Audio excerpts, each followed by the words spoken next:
Vale, hola, hola, hola, hola a todos, bienvenidos a un nuevo café virtual, o podríamos decir, por la época del año que estamos y la calor que hace, a un nuevo tinto de verano. En esta ocasión tenemos a un nuevo invitado, como de costumbre, y nos acompaña hoy Carlos Milán. Buenas, Carlos. Muy buenas, ¿qué tal? ¿Qué tal? ¿Cómo estás? Bueno, bien, aquí, sentado tomándome un café virtual. Me alegra porque somos muchas personas aquí y esto no cumpliría con los protocolos del COVID, ¿no? O sea, demasiadas personas aquí juntas. Pero bien, es un café de media mañana, ¿no? Más o menos. Café con hielo, Bueno, café con hielo. café con hielo, sí. Mm, Ya iremos ajustando el horario. Encantado de estar aquí entre tanto crack. Nada, un placer tenerte aquí porque la verdad es que das para, entre tu trayectoria, gustos personales, hobbies, etcétera, das para un café bastante entretenido. Empezando como de costumbre, normalmente lo que solemos hacer es que empezamos con una serie de preguntas un poco random o un poco que no tienen absolutamente nada que ver contigo, ni tienen nada que ver con, ni en algunos casos, ni siquiera con la tecnología y mucho menos con .NET, pero es un poco, nosotros lo que lo llamamos es para romper el hielo. Entonces, vamos a empezar rompiendo el hielo, pero antes de todo, antes de empezar a ello, tenemos aquí una PPT con una descripción tuya. He de decirte que eres junto al Bruno quien tiene la descripción más larga, ¿vale? Voy a intentar. A ver, espérate, a ver si lo he entendido bien. Me está diciendo que junto al Bruno soy el que la tiene más larga. Sí, sí, exactamente. La descripción. Ah, bueno. Iba a preguntar por la Es decir, frase, que eres difícil de escribirte, que es difícil de escribirte. pero eso es bueno o malo. Esperemos que bueno, hombre. O eso se Siempre. come. Bueno, a ver. Bueno, a Vale, ver, no, voy a iba, hacer iba, una. iba, iba, iba a preguntar por si antes que entrar en las PPTs, pues había alguna presentación o algo, porque diréis, ¿y este pollo quién es, no? El que nos esté viendo. Pero bueno, si habéis puesto una descripción ahí, He pues, puesto una pues no descripción sé. muy bonita, pero déjame leerla así muy rápidamente. Bueno, más que leerla, hacer un resumen muy rápido, Ajá. ¿vale? Bueno, Carlos trabaja en Abanade, España. Es el responsable de la transformación al cloud y lleva siendo MVP, si no me equivoco, 4 o 5 años, porque recuerdo, si no recuerdo mal, 5. que tu primer MVP Summit fue en 2014-15, ¿puede ser? Eh, Lo recuerdo porque fui contigo, estábamos los dos en. estábamos los dos y fue en 2015, si mal no recuerdo. Fue el de 2015. 2015. Entonces llevas ya cinco nominaciones de MVP. Sí, además es que no recuerdo si cuando publiqué el que habían renovado el premio en las redes, no sé si alguien me dijo algo de la rima, ¿no? Entonces, cuando alguien te dice algo de la rima, creo que el 5 se presta más que el 6, ¿no? Que bueno, que el 6 también se le pueden buscar, ¿no? O sea, ahí lo difícil es el 12. Había un número que era muy difícil de hacer rimas con él, pero no me acuerdo ahora mismo. Yo ahora mismo te seré muy ingenioso, pero no estoy encontrando el número difícil, ¿eh? Bueno, siguiendo con tu trayectoria, estuviste trabajando en Microsoft 6 años como evangelista en IT Pro y 4 como responsable en ingeniería de educación en el Así es. sector público. Después de esto saltaste a Plain Concepts a liderar el departamento de Enterprise en IT. Eh, en Plain Concept ya recibiste también la nominación a MVP que hemos mencionado y de ahí diste el salto a Accenture, donde sigues a día de hoy, ya como hemos mencionado, con la transformación al responsable de la transformación al cloud. No sé si ha sido una introducción buena, pero si quieres No, añadir, bueno, extender, más que Accenture, Abanade. O sea, es verdad. Abanade, por así decirlo. Sí, bueno, hay mucha confusión con el tema porque siempre me preguntan, pero bueno, ¿pero es Accenture o es Abanade? ¿O qué es qué? Y por hacer una aclaración rápida, Abanade se puede entender como el brazo tecnológico dedicado a Microsoft dentro del grupo Accenture. Y es una empresa que está participada tanto por Accenture, es un ello Invertur, o sea que Accenture tiene participación en Abanade, y por Microsoft. O sea, Microsoft también tiene participación dentro de Abanade. O sea, que somos un poquito de las dos cosas. Estupendo. ¿Quieres añadir algo a tu presentación? ¿Alguien que te esté escuchando ahora y esté conociendo quién eres? Bueno, agregar que soy un gran fan de la retrocomputación, muy en especialmente de los ordenadores MSX. ¿vale? O sea que el tema de Microsoft me viene de muy atrás ya, ¿vale? Y también de los Commodore Amiga. Ahora no se ve con la cámara, pero justo aquí al lado de mi escritorio tengo un MSX Turbo R y una Amiga 600 que los tengo aquí al lado y los uso con frecuencia. O sea que son sistemas que tengo justamente al lado del PC y que me encanta y que utilizo y me monto mis cositas ahí. Bueno, nosotros lo sabemos y por eso iba a haber alguna pregunta también de retrocomputación. Ya llegaremos. Bueno, y tras presentar a Carlos, seguimos con nuestro segundo invitado, que es José Ángel. Muy buenas, José Ángel. Muy buenas a todos. Muchas gracias por invitarme. Gracias a ti, igual que a Carlos, por echar una mañana de sábado con nosotros. En verano, además, que podrías estar en cualquier... Se me ocurren bastantes sitios mejores que echar un rato con nosotros. Así que te lo agradecemos un montón.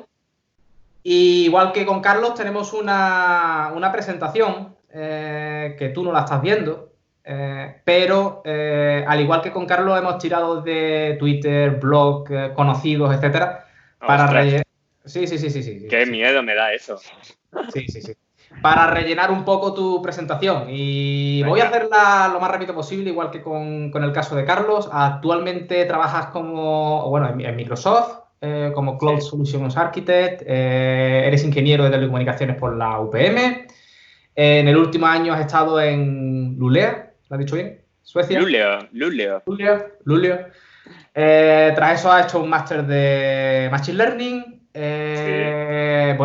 Nada más terminar carrera, fuiste Technical Evangelist o evangelista en Microsoft, que ya hemos hablado también con Carlos un poco de la coña del nombre.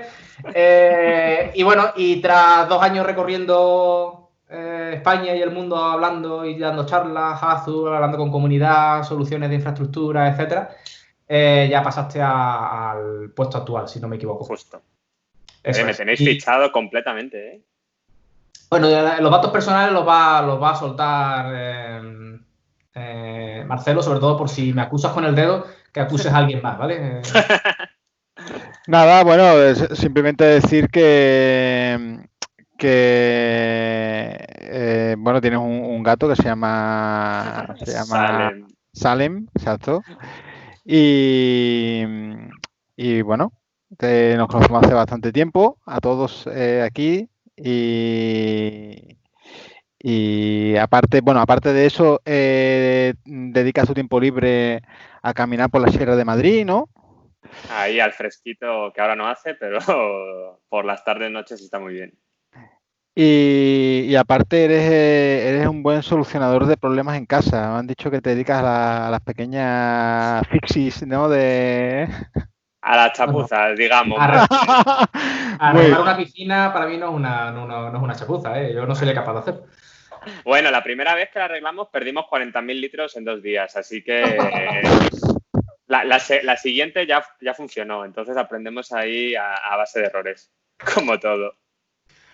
Bueno, siguiente presentación, estamos describiendo un poco la agenda. Normalmente lo que hacemos con la agenda del día es, para quien no conozca los cafés virtuales, tenemos una charla con un invitado en concreto, que hoy es Carlos, y es abierto, es decir, cualquiera que se quiera conectar, más que bienvenido, os animo a conectar para los siguientes cafés, sobre todo porque podéis participar también con preguntas. Hoy tenemos una agenda un poco estructurada en el cual repasamos un poco tu trayectoria desde los inicios. Empezamos, por supuesto, por los inicios. Luego un poco recorrido por empresas, hablar de MVPs, Microsoft MVP, etcétera, etcétera. Y, por supuesto, al final hablamos de tecnologías Microsoft centrados principalmente en Azure, que es donde en la categoría donde eres MVP, donde tienes más el expertise, ¿no? Pero también tendremos tiempo para preguntas random de cualquiera de los que está conectado, que hoy somos bastantes, por cierto. Así que gracias a todos por los que habéis conectado. Y esta va a ser un poco la agenda del día. Vamos a empezar, primero de todo, rompiendo el hielo, como dijimos al principio, antes de empezar hablando sobre ti, Azure, etcétera. Y rompiendo el hielo, vamos a empezar por una pregunta bastante para ti, que es, sabemos que para mí. Sabemos que te gusta... Es para ti. Sí, porque creemos que otra persona lo tendría bastante más difícil de responder, pero queremos que A ti te va a resultar difícil responder la pregunta por lo siguiente, y es, ¿qué juego retro nos recomendarías? Y tiene que ser 1 o 2, y de ahí viene la dificultad de la respuesta. ¿Qué juego retro os recomendaría? Normalmente respondería esa pregunta con qué género te gusta, ¿vale? Pero si me lo preguntáis así en general, pues no, yo os recomendaría el Metal Gear. De MSX. O sea, pero el Metal Gear de MSX2. De hecho, y además, os recomendaría el Metal Gear de MSX2 porque, evidentemente, todo el mundo cuando oye el Metal Gear piensa en los de Play, en los de PlayStation, y es que el Metal Gear Solid de PlayStation 1, o sea, de la PS1, verdaderamente es la tercera entrega de la saga. Y las dos primeras entregas son las de MSX. De hecho, cuando tú empiezas a jugar al Metal Gear de Play, al 1, digamos que Solid Snake ya es alguien de renombre, ya es alguien famosete, ya es alguien que se le considera como medio un héroe, ¿no? Y empiezas como, bueno, pero ¿dónde surgió y dónde pasó todo eso? No, es que hay dos entregas anteriores con mucha narrativa y mucha historia detrás. Y así, aquí sí doy el asterisco, ojo, las de MSX, porque también están las de NES, en las que el señor Kojima, me ha salido muy andaluz, ¿no? Kojima, no tuvo nada que ver, no tuvo absolutamente nada que ver, y las de Kojima son las de MSX2.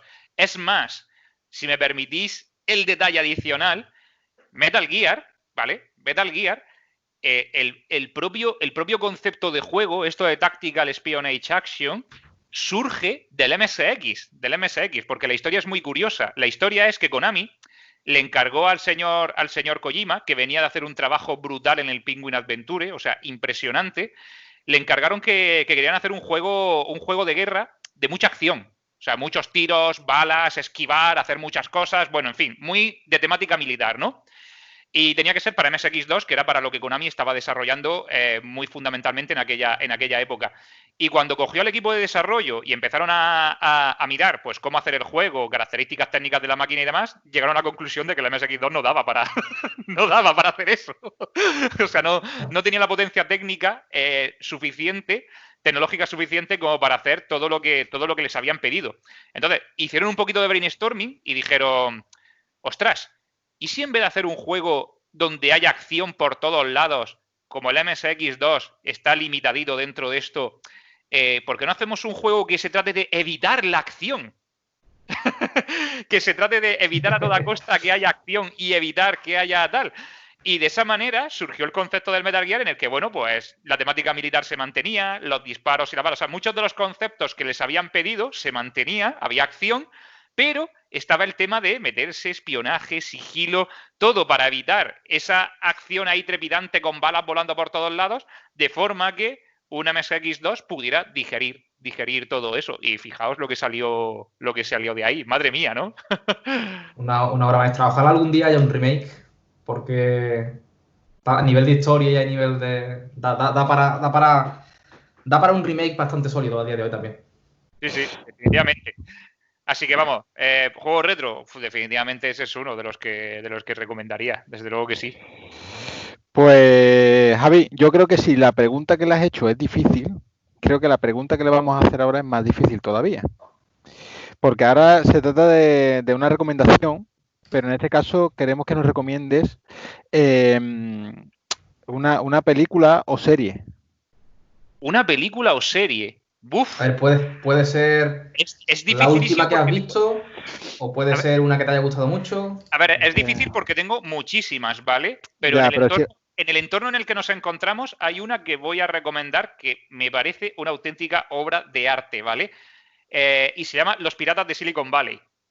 ¿Vale? No sé si alguno de los aquí presentes conoce la peli. Pues a mí la peli me parece brutal. No sé cuánto más o menos fidedigna con la realidad, pero sí os puedo decir que la ambientación, la caracterización de los personajes es buenísima. Si alguien nos está viendo y no conoce Los Piratas de Silicon Valley, básicamente es una película sobre los inicios de Steve Jobs y Bill Gates en el mundo de la informática. O sea, que decir, tanto de Apple como de Microsoft. Y la peli no tiene desperdicio, o sea, es buenísima. Además, utilizan nombres reales, los caracterizan de forma real, se puede ver a Paul Allen, se puede ver a Balmer, se puede ver a mucha gente ahí, a Bill. De hecho, hay quien dice que la caracterización de Jobs que se hace en esta peli es mejor que la peli de su nombre que salió, la peli de Steve Jobs como tal, que sacaron después de que falleciera, ¿no? Y a mí, la verdad, me parece una peli brutal. O sea, narra todos esos inicios y es buenísima, y además es que está llena de escenas que son épicas y para recordar, la verdad. O sea, muy, muy, muy buena. Genial. Vale, pues seguimos rompiendo un poco el hielo con preguntas así random, no relacionadas directamente contigo, la informática, y seguimos con recomendaciones. ¿Nos recomendarías un libro? Puede ser técnico o puede ser un libro, no sé, de ciencia ficción, un libro que te haya gustado en algún momento. Sí, bueno, a ver, me pasa un poco como con las pelis, hay muchos. O sea, si tuviera que seleccionar uno, claro, también os diría, ¿de qué libro? ¿Un libro técnico? ¿Un libro de divulgación científica? ¿Un libro de aventuras? ¿Vale? O sea, venga, uno y uno. Vale, a ver, como libro así de divulgación y demás, a mí particularmente hay uno que me encantó, lo leí hace muchos años, que se llama Inteligencia Emocional, de David Goleman. Y no sé si lo conocéis, el libro famoso es un bestseller, ¿vale? Sí. Y me parece buenísimo. Y el libro básicamente es todo un desarrollo, ¿vale? Es todo un desarrollo, todo un auténtico desarrollo a lo que es que medir la inteligencia de las personas basado puramente en las pruebas de coeficiente intelectual es un error garrafal, ¿vale? Un error garrafal, porque ahí lo que estás midiendo es un tipo determinado de inteligencia, y la inteligencia es totalmente polifacética y multifactorial. De hecho, una de las frases con las que empieza el libro, si mal no recuerdo, es cuando el más tonto es el más listo y el más listo es el más tonto, ¿no?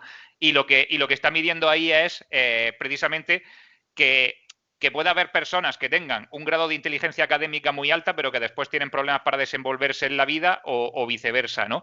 Y hace todo un análisis súper concienzudo de la situación, que al final todo eso, que lleva muchísimos años, que bueno, desde que este libro será del 90 o así, si mal no recuerdo, todo eso confluye en algo que ahora en las empresas se habla muchísimo, que son las soft skills. Que supongo que os sonarán a todos, ¿no?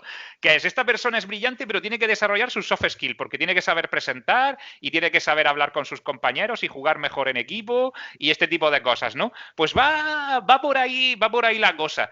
Y para mí fue muy ilustrativo, muy ilustrativo, y yo creo que trata el fenómeno de una forma bastante objetiva y científica, y me gustó mucho, ¿eh? O sea, es un libro que yo recomendaría. De aventuras, yo recomendaría un libro que se llama, el nombre puede despistar, ¿vale? El nombre se llama Mago. Mago, ¿vale? Que si lo buscáis en inglés se llama Wizard, y es de Raymond F. East. Que básicamente, ¿cómo llegué a ese libro? Pues bueno, empecé en la época del MS2, había un juego que me encantaba, de una división de sierra, que se llama el Betrayal at Krondor. Y el Betrayal at Krondor era prácticamente un libro en sí que tú jugabas, pero a modo rolero muy occidental, ¿eh? No como los JRPGs, rolero muy occidental.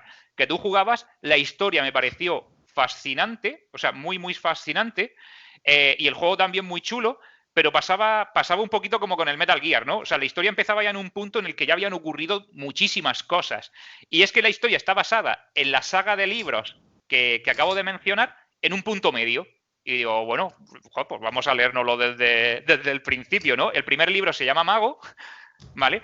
Y básicamente narra la historia de Bug, que es un joven aprendiz de mago en el mundo de Midkemia. Midkemia es un mundo muy parecido a la Tierra, es muy parecido a la Tierra Media de Tolkien, bastante parecido, pero con sus peculiaridades en cuanto a razas y en cuanto a personajes, que hace que se sustente muy bien por sí solo, ¿vale? Y narra cuál es el recorrido que él hace desde que es un aprendiz de un mago hasta que cae en una dimensión paralela, y ahí pues aprende de otro tipo de seres. Dimensión paralela, pero seguimos estando en un mundo muy Tolkien, ¿vale? O sea, todo muy Tolkien, muy Tolkien, ¿vale? Todo muy ciencia ficción. Sí, pero cuando digo dimensión paralela no os penséis que es que hay naves espaciales y nada, no, dimensión paralela, pero de Tolkien, o sea, todo Tolkien, todo muy Tierra Media, ¿vale? Que hay una dimensión paralela donde hay una práctica mucho más extendida de la magia y aprende muchísimo a base de un entrenamiento muy duro y bueno, pues vamos siguiendo la trayectoria de Puig hasta convertirse en un mago de muchísimo renombre. Muy chulo, ¿vale? Pero no es ciencia, no es... Cuando digo dimensión paralela suena mucho a tecnología, naves espaciales y demás. No es ese rollo. Es dimensión paralela donde el mundo es muy similar, pero la práctica de la magia es mucho más poderosa. Y entonces él tiene la oportunidad de en ese mundo aprender a un nivel que no estaba aprendiendo en el mundo donde vivía originalmente, ¿vale? Y está muy guay. Tiene buena pinta, por la descripción. Anotado queda. Bueno, como de costumbre también, apuntillar que hay mucha gente conectada. Recordad, si en este tipo de preguntas alguien quiere saltar para recomendar algún libro, alguna serie, alguna película, etcétera, que sepáis que podéis hacerlo. Es decir, que si alguien quiere añadir algo, sencillamente desmutearos. ¿Me permitís recomendar un libro más? Claro, adelante. Hay un libro más, es que a ver, cuando he mencionado el de inteligencia emocional, he dudado mucho entre este y ese, ¿vale? De divulgación científica. Hay un libro que a mí también me ha parecido muy fascinante, lo que pasa es que el problema que tiene este libro es que es denso, ¿vale? Pero se llama El gen egoísta, ¿vale? Y básicamente es un libro que básicamente un doctorado en zoología, si mal no recuerdo, y no recuerdo ahora mismo su nombre, hace un recorrido magistral con respecto a por qué somos lo que somos y a por qué estamos programados para comportarnos como estamos programados para comportarnos, ¿no? Y hace un repaso a lo que es la historia de la biología de este planeta, desde que surge esa sopa primordial, ¿no? Donde lo que hay es distintos materiales, ¿no? Y cómo se origina la vida a partir de que un material que está flotando en esa sopa adquiere una propiedad básica que es la de replicarse. Y a partir de ahí, pues comienza una reacción en cadena, ¿no? Que nos lleva a lo que somos a día de hoy. Esta persona ha estudiado el comportamiento tanto de los seres humanos como de muchísimos animales y especies de acuerdo a sus características genéticas y la verdad es que es un libro, si hay mucha gente que se plantea en la cabeza acerca del origen de la vida, esto es una de las hipótesis que la verdad están muy bien construidas y argumentadas. ¿Es la verdad o no? Pues no se sabe porque la ciencia va de eso, ¿no? La ciencia lanza hipótesis. De ahí se pueden sacar teorías que pueden ser válidas o no válidas, pero la verdad es algo que nunca podemos saber. Solo podemos saber si algo funciona o no funciona, ¿no? Y a mí, por lo menos, como mínimo, me hizo pensar. O sea, me hizo pensar de, ostras, pues tiene su aquel. Y básicamente lo apasionante del libro es esos ladrillos y esos conceptos, ese código, nosotros que estamos tan hechos a eso, tanto al código, el código que define la vida, por así decirlo. Ya después podríamos entrar en quién lo programó, ¿no? Pero por lo menos nos quedamos en el código. Pues yo te voy a recomendar un libro. No sé si a lo mejor lo has leído, pero a mí me parece súper interesante porque creo que en este tipo de charlas nunca hablamos de las grandes mujeres que hay detrás de estos informáticos. Porque es verdad, siempre que nos juntamos, la mayoría de las ocasiones, yo por lo menos en mi círculo de amistad, casi todos son informáticos, tío. Es así. No tengo es raro tener un contacto, pero yo tengo algunos que no son informáticos, pero la gran mayoría son círculos de gente que son informáticos o relacionados con la informática. Y siempre ¿Tiene algún problema con los físicos o los químicos?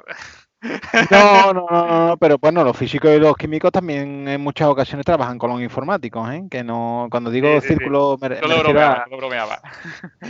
Y yo venía a centrar, centro el tiro. El libro que hago referencia es precisamente, tú hablabas del origen de la vida y todo este tipo de cosas, y este libro habla un poco de por qué los hombres y las mujeres somos tan diferentes, ¿no? El por qué. Como es una guía para entender a tu pareja, ¿vale? Y el libro se llama Los hombres son de Marte, las mujeres son de Venus. No sé si lo has leído, pero te lo recomiendo que lo leas porque es muy bueno y da una visión de cómo entendernos los hombres y las mujeres, ¿no? De por qué somos tan diferentes y de dónde viene todo eso. Pues tomo nota, me parece muy interesante. De hecho, el libro que yo había mencionado del gen egoísta entra también en esa cuestión. O sea, entra en esa cuestión. Lo que pasa es que el libro el libro que yo he mencionado no lo aborda desde un punto de vista sociológico, sino que el libro que yo he mencionado es todo pura genética, o sea, puros genes. O sea, no entra en convenciones sociales ni entra en nada de eso, ¿vale? Y hay muchas cosas que se explican. Y no solamente, ojo, en el género humano, que nosotros al final somos una especie más, sino también en distintas especies de animales, de cómo han evolucionado y cómo el papel que desempeñan las hembras y los machos pueden ser distintos en función de cada una de las especies y cada una de las razas. Y entra también a explicar por qué es como es en la nuestra, ojo, biológico, genético, ¿vale? No entramos en temas sociales, ¿no? Y sí, es muy interesante. Dicho sea de paso, evidentemente, hombres y mujeres, pues no somos iguales, pero precisamente, yo creo que la sociedad, eso es la diversidad siempre es una ventaja. Por lo tanto, que no seamos iguales es algo que deberíamos aprovechar al máximo para llegar a soluciones más enriquecedoras, ¿no? Porque definitivamente entre distintas personas, tengan el sexo que tengan y tengan la raza que tengan, ya surgen distintos pensamientos. Pero es verdad que las mujeres tienen puntos de vista muchas veces que son pues diferentes a los nuestros, que en ocasiones pueden ser mejores o pueden ser peores, como en cualquier otra situación de la vida, ¿no? Y al final, pues, ¿en qué confluye todo esto? En que cuanto más diversidad tienes dentro de un equipo que está pues dedicado a dar una solución a un determinado problema, más probabilidades tienes de que llegues a una solución buena y óptima para el problema. Así que pienso que, aquel libro que leí entra un poco en las cuestiones genéticas de por qué a veces tenemos esos puntos de vista distintos por pura evolución, ¿vale? Por pura evolución. Y después es verdad que sociológicamente ha habido pues, desarrollos distintos y ahí desde el punto de vista sociológico, pues bueno, yo creo que estamos avanzando porque es algo que a lo largo de la historia no se ha hecho particularmente bien, que digamos, ¿vale? Se ha hecho francamente mal. Ahora estamos en vías de reconducirlo y lo que tenemos que hacer es aprovechar esa diversidad para que los grupos sean enriquecedores, ¿no? Eso yo creo que es verdaderamente pues lo mejor que nos podría pasar, ¿vale? Muy bien. Bueno, pues vamos a continuar. Yo creo que ya hemos roto el hielo, ya hemos hablado lo suficiente como para desestresarnos y de entrar ya al grano para hablar sobre, en este caso, sobre ti. Y que antes de empezar a hablar sobre Abanaz de Plain Concepts, Microsoft, MVP o Azure, etcétera, etcétera, creo que la primera pregunta quizás con más sentido es ¿por qué la informática? Es decir, ¿cómo te iniciaste en la informática? ¿Quién te inspiró y por qué elegiste la informática? ¿Por qué no eres cirujano? ¿Por qué no eres otra cosa? ¿Por qué? O bombero. Es una gran pregunta. A ver, la voy a empezar por el principio, ¿vale? Yo empecé con la informática pues fácilmente con 5 años, más o menos, ¿vale? 5 años. Quien me inspiró fue mi hermano, básicamente, mi hermano mayor. Mi hermano me saca 8 años, ¿vale? Y fue la persona que me inspiró en todo el tema de la informática. Cuando yo tenía esa edad, en casa lo que había era, adivinad, un MSX. ¿Vale? Y bueno, pues lo habitual era que yo heredase pues los ordenadores de mi hermano, ¿no? O sea, cuando mi hermano pues se compraba alguno nuevo y ya era de otro tipo, pues yo lo heredaba. De hecho, yo heredé el MSX de mi hermano y mi hermano pasó a tener un Commodore Amiga. ¿Vale? Las piezas van encajando, ¿no? Las piezas van encajando. Yo era el primer contacto así que tenía con la informática.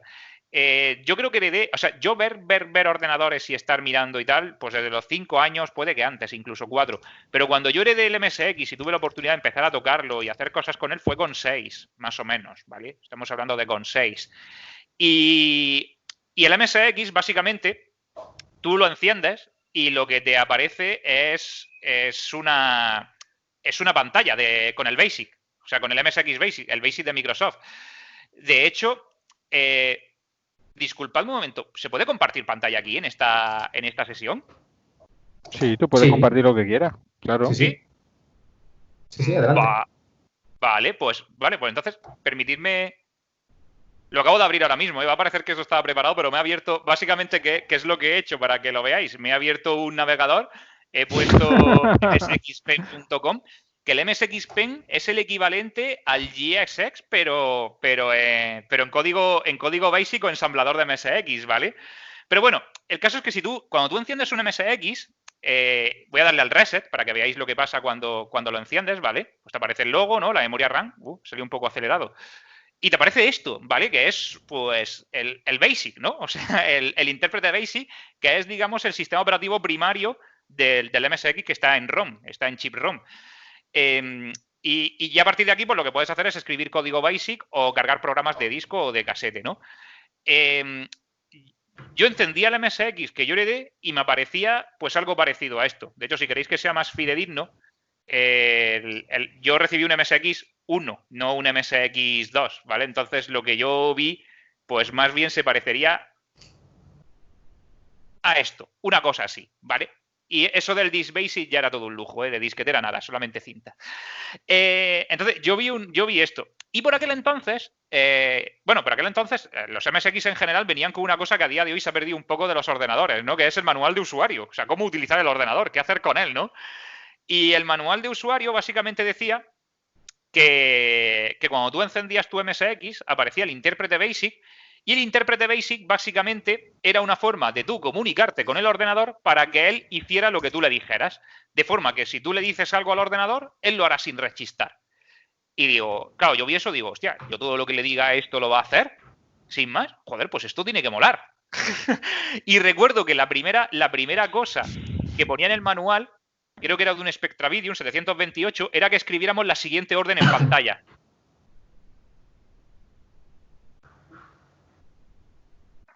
Esto. Además, el manual te lo ponía así, ¿eh? Escribe en la pantalla, hazme un café o tráeme un café. No recuerdo cuál era el verbo. Dice, bueno, y una vez has escrito la orden en pantalla, presiona intro. Presionas intro y te aparece error de sintaxis, ¿no? Y dice, le ha parecido un error, ¿no? Error de sintaxis. Y digo, pues sí, eso más o menos parece. A la velocidad a la que va un niño de 6, 7 años leyendo. Entiéndase todo, ¿eh? Aquí vamos muy rápido, pero eso era un proceso bastante más lento. Y el manual decía, básicamente, que el problema era que yo no le había hablado al ordenador en su idioma. Entonces no me entendía, no sabía lo que yo quería decirle. Entonces decía, pruebe ahora a escribir la siguiente sentencia. Y entonces ponía un print y aparecía OK, imprimía el texto en la pantalla y decía, ahora no le ha dado error y ha imprimido ese texto en pantalla, ¿no? Y yo dije, pues sí, en efecto, así lo hace. Muy bien, pues eso es porque estás hablando el idioma del ordenador. Si tú hablas con el ordenador en su idioma, en algo que él pueda entender, pues el ordenador va a hacer por ti lo que tú le digas. Aquello, con aquella edad, me pareció fascinante. O sea, me pareció la leche. Me pareció algo espectacular. Y ahí es donde empecé mi andadura con la informática. Probando más los sistemas, jugando a videojuegos, por supuesto, haciendo pinitos en Basic y cosas así que, bueno, que ya sabéis a día de hoy que tampoco es que llegase demasiado lejos en programación, ¿vale? Y fue como empecé mi andadura. Es verdad que otra rama profesional que siempre me ha encantado y me ha gustado muchísimo es la medicina. O sea, la medicina me apasiona y de hecho tuve cierta disyuntiva entre dedicarme a la informática o a la medicina. Pero es verdad que abrir el sistema encendido siempre me ha parecido de cosa de respeto. ¿Vale? Entonces prefiero abrir el sistema apagado, apagado y no abrirlo encendido. Porque, bueno, si lo abres apagado y te cargas algo, lo puedes reemplazar. Creo que en el encendido no puedes hacer eso. Entonces, bueno, mi decisión al final, pues, estuvo más por la rama de la informática, pues prácticamente con la que he crecido. A día de hoy me sigue encantando y me sigue apasionando la medicina. De hecho, cada vez que sale un paper de algo interesante, pues me lo leo. Porque al final los papers es lo que te dice si verdaderamente hay chicha detrás de una investigación o no, porque ya sabéis que la prensa muchas veces se viene muy arriba cada vez que aparece una noticia de este estilo. Así que por eso fue por lo que me dediqué a la informática. Pues genial. Yo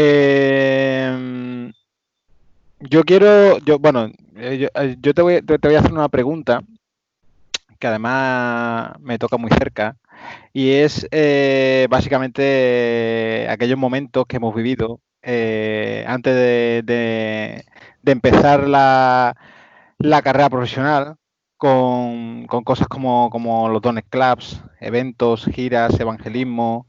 Entonces, esos momentos que hemos pasado bastante... Bueno, aquí hay una foto, no sé si la puedes ver, creo que no, ¿no? No la puedes ver, ¿no? ¿La podemos pegar en el chat? ¿Puedo compartir la pantalla un segundo? Dame tan solo un segundo. No sé, ponerla, yo no veo... Y avísame cuando veáis la pantalla. Bueno. Son... Qué recuerdos y qué recuerdos. Ha llovido mucho desde entonces, En aquella época todos teníamos muchos sueños, habíamos visto muchas películas Bueno, y permíteme que agregue que teníamos mucho pelo también. también. Unos más que otros, pero bueno, sí. Sí. ¿Dónde era esto? Esto era... ¿veis el logo de Microsoft? ¿Era alguna oficina de ellos? Ver, la foto de la izquierda, si mal no recuerdo, es uno de los auditorios de la Politécnica de Madrid, ¿puede ser? Sí, es posible, sí. Y la segunda, claramente, es la sede de Microsoft Ibérica en Madrid. Esto es la oficina de la finca, en Pozuelo. Sí, correcto. La segunda es Pozuelo, sí. Correcto.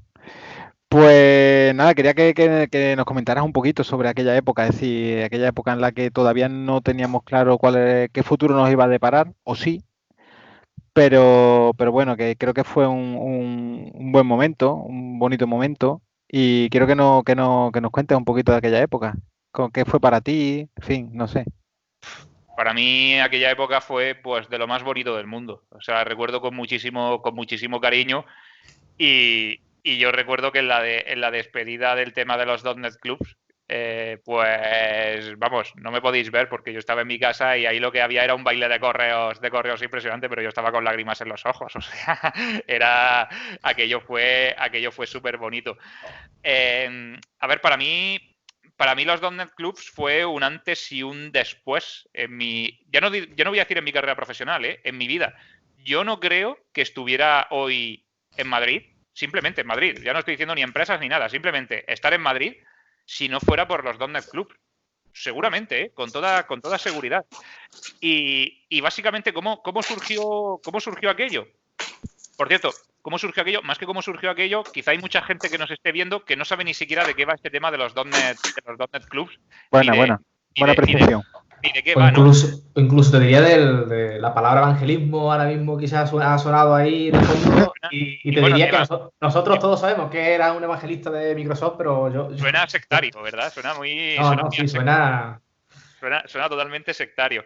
Bueno, a ver, básicamente en la época en la que surge todo esto, que es a mediados de los 2000, ¿no? 2005 aproximadamente, 2004-2005, básicamente Microsoft tenía un problemón. O sea, tenía un problemón. Y el problemón era que faltaban capacidades de personas que trabajasen en sus tecnologías, que, ojo, que se demandaban en las empresas, que no es que no hubiese trabajo, o sea, que es decir, que las empresas estaban desplegando muchísima tecnología Microsoft y desarrollando en tecnologías Microsoft, concretamente el .NET Framework ya llevaba unos añitos, teníamos la versión 2.0 con algo de recorrido y la 3.0 pues a puntito de salir, ¿no?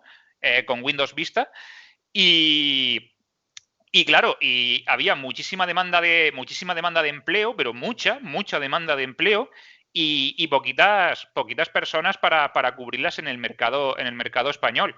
Y es verdad que echando un vistazo a cuáles eran los planes de estudio y lo que se enseñaba en las universidades, pues todo era muy open source, que no está mal, ¿vale? De hecho, fijaos a día de hoy, ¿no? Todo era realmente muy open source y la formación en tecnologías Microsoft era pues limitadita o tendiente a cero.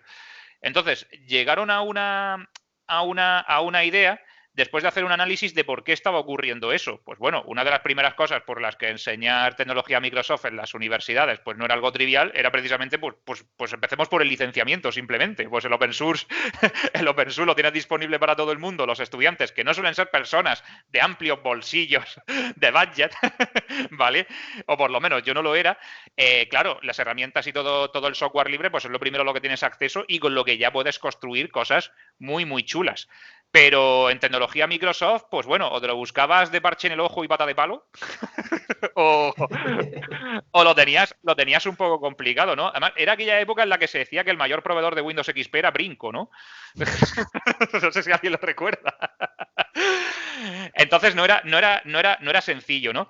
Microsoft vino aquí con una idea espectacularmente buena, que fue crear básicamente una unidad que fuera a apoyar a los estudiantes que querían aprender por su cuenta tecnología Microsoft de forma que complementase los estudios que ya tenían en la universidad, crear los .NET Clubs, que suena muy comercial y suena muy marketingiano, pero en esencia era como una especie de franquicia de asociaciones, ¿no? O sea, que decir, en cada una de las universidades tú podías llegar y decir que querías montarte un .NET Club, que podía ser asociación o no había ninguna obligación para eso, y Microsoft te daba todo el soporte que necesitases con documentación, licencias de software gratuitas para los estudiantes, gente que pudiera acercarse a la universidad a dar una sesión o a explicar un determinado tema.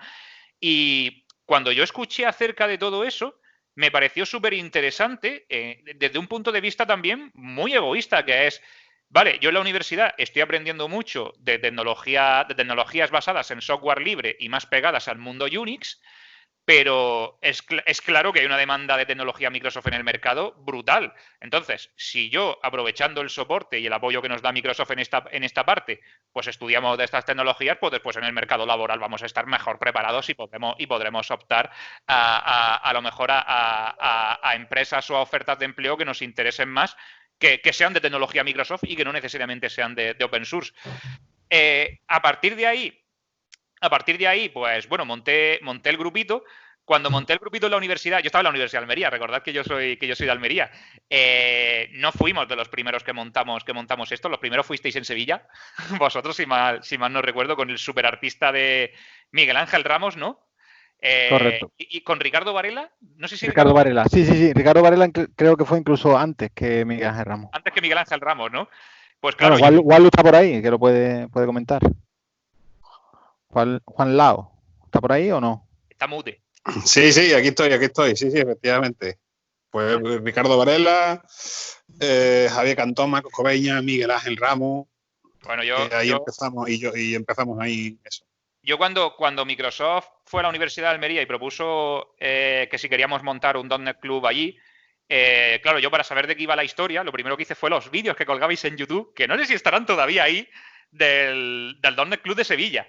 Y cuando yo veía eso, recuerdo que había tres universidades muy activas. Había una de Madrid, que no recuerdo cuál, otro que era la UPC, en Cataluña, y el de Sevilla, ¿no? Claro, yo miraba las sesiones, lo que hacíais ahí, lo veía por YouTube y digo, joder, ¿cómo mola esto? Pues a ver, la Universidad de Almería no tiene el tamaño que tiene la de Sevilla, pero a lo mejor en pequeñito podríamos montar algo así.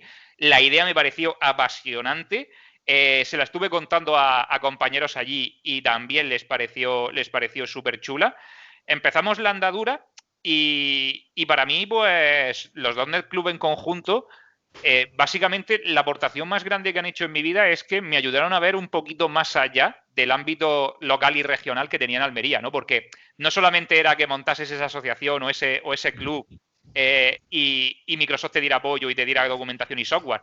Es que estábamos en contacto con toda la gente de todas las universidades, ¿no? Intercambiábamos opiniones entre muchas universidades de España y a mí me sirvió muchísimo para enriquecerme muchísimo de cosas que se hacían en otros sitios, que fijaos cómo de lejos pilla eso de Almería. O sea, ¿cómo pilla eso de allí? Porque al final, pues, la Universidad de Almería son unos 10.000 estudiantes. La formación que se da allí es espectacularmente buena. Siempre he estado muy, muy orgulloso de todo lo que he aprendido en la Universidad de Almería. Pero es verdad que tener también contacto con estudiantes y con personas de otras universidades de toda España, pues es muy enriquecedor y a mí me sirvió para conocer muchísimas cosas. Y bueno, pues conocer a gente aquí como Marcelo, José Ángel, que acabo de ver que está aquí. Muy buena, José Ángel.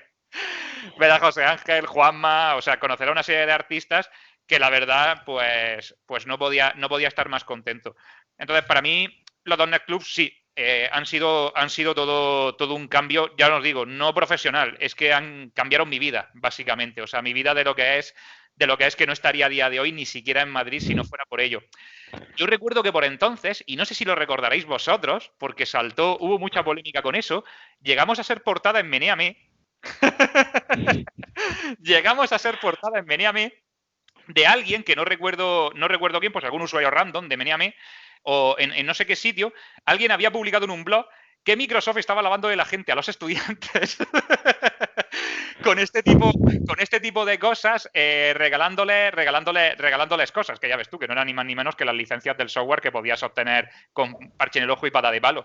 Y la verdad es que aquella noticia, aquel post, era desafortunado, porque yo creo que ninguno de los que estábamos allí estábamos para jurarle lealtad eterna a Microsoft, sino simplemente para aprender tecnología y que después tuviéramos más opciones en el mercado laboral.